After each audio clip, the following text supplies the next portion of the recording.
In Sentinel, there is also the option to be alerted and notified by sound. You may have already noticed that if you have installed the sounds correctly, as shown in the video, you will always receive an acoustic notification when starting and exiting Sentinel.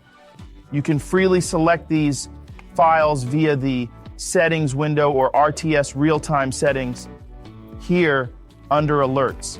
Ilaw. We have already provided you with quite a few, as you have seen, and have provided a male and a female variant for you to choose from. So you can select for every action you see here, the whole accordingly. And so, if you perhaps trade several charts, you always have a acoustic alarm when there is a signal, when an order has been executed, or when a stop or a target has been reached, 2001. And the whole thing is also possible here in manual trading, which means you can also place manual orders via this window. For example, a buy order here. And then you can already see all the lines here. And I have now also heard the alarm on my ear.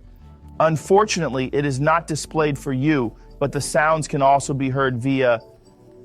And these sounds, of course, you also have the option of adding your own if you want to, no problem at all.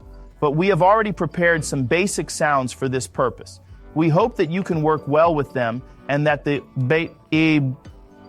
will optimize your actions a little more. Until the next video.